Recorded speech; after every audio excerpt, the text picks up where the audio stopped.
with my new video that is on hypermetropia overview. As you all know that we have learned about myopia and all about the things related to myopia, that is the causes, symptoms, signs, treatment that are already been out in my previous videos, and in today's video we are going to learn about hypermetropia overview.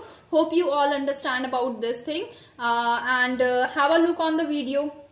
So hypermetropia is also known as farsightedness. As first we have to learn about definition. It is also known as farsightedness. It is a type of refractive error in which the parallel rays of light coming from infinity to focus behind the retina when accommodation is at rest. As we all know that in myopia the image is forming in front of the retina, but in hypermetropia it will form in the behind retina. But why it is known as farsightedness? Because we have a clear vision for the distance, but we need to be the clarity, or we need to be correct our refractive error for the near work. So this is also known as farsightedness because the patient is able to see the distance vision very clearly in hypermetropia. So mechanism of production, as you all know, the mechanism of production involves the axial hypermetropia. Axial length got shortened. Okay, as you can see in the image, may view this. Just see this. The thing is being like the main normal axial length is the first one, but with the dotted one, it's a shortening of eyeball. Axial length gets shortened. So that is the mechanism of production for hyperopia, that is axial hypermetropia. The second one is curvatural. Curvatural, you can see the normal lens curvature or cornea curvature is like that, the first circle, but the dotted one get flatter. In the curvatural thing, it get flatter. And in the index hypermetropia, it is usually seen in old patient. The index of the lens or the index of our refractive index of our eye get changed in old age patients. Positional hypermetropia. Positional hypermetropia is, you can see the normal position of lens is like this in our eye, but it get posteriorly placed in the positional hypermetropia. Okay, means when the lens get posteriorly placed, it is seen in the hypermetropia refractive condition, but when lens get anteriorly placed, it is seen in the myopic conditions. The last one is absence of crystalline lens.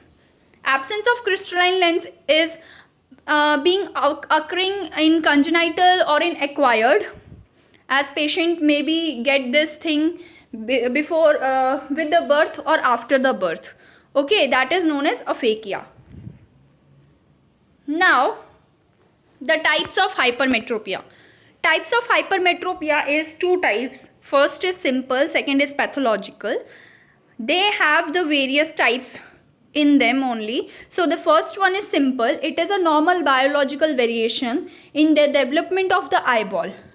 Whenever our eyeball is being developing, there is a biological variance that include the axial hypermetropia, as I have told you, the curvatural hypermetropia, as we have learned in previous slides, that is the cornea or lens curvature get flatters, and in axial hypermetropia the shortening of eyeball is there.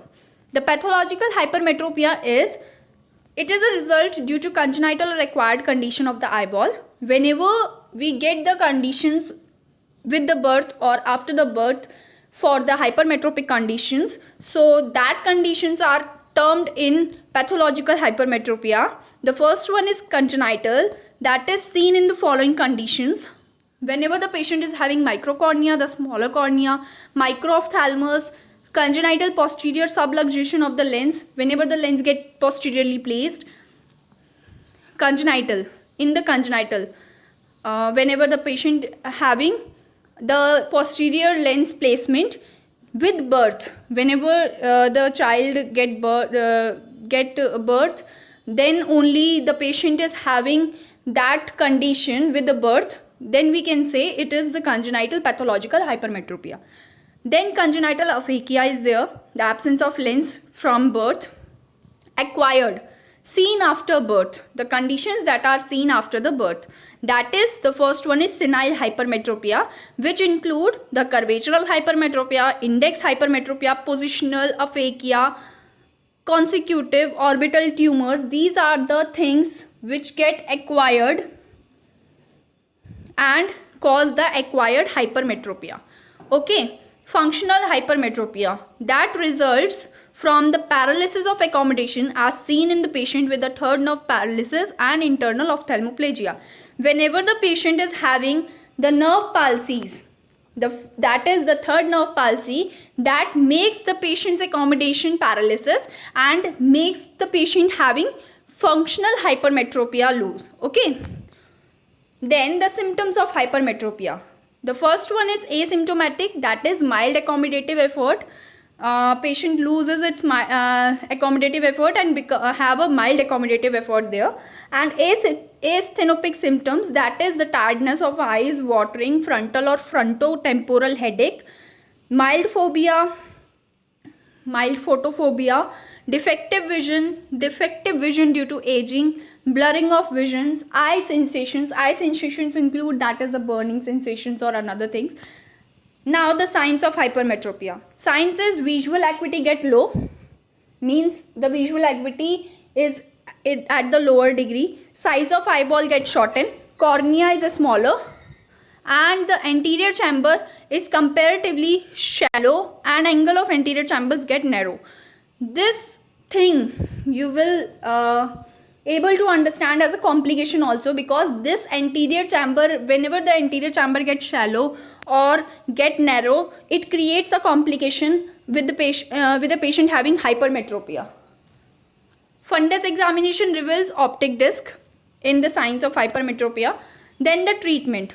The first treatment we do for hypermetropia is optical treatment, that is with the convex lenses. You all know about convex lenses. So we did the correction of lenses, refractive error with the convex lenses in a hypermetropic patient with the glasses or with the contact lenses. The surgical treatment is with LASIK or PRK, conductive keratoplasty, thermal laser keratoplasty, phakic IOLs, refractive lens exchange is there also. So these are the kind of surgeries we do in hypermetropic conditions. Complications. The first one is, if hypermetropia is corrected for a long time, then these things are not being affected. But if the hypermetropia is not corrected for a long time, the following complications are seen. That is, the styes, blepharitis or chalasia may occur. Accommodation convergent squint may develop in children 2 to 3 years due to excessive use of accommodation. If the patient is using, because in hypermetropic condition the patient uses its accommodation very much, so that accommodation being converted into convergent squint in the children of 2 to 3 years.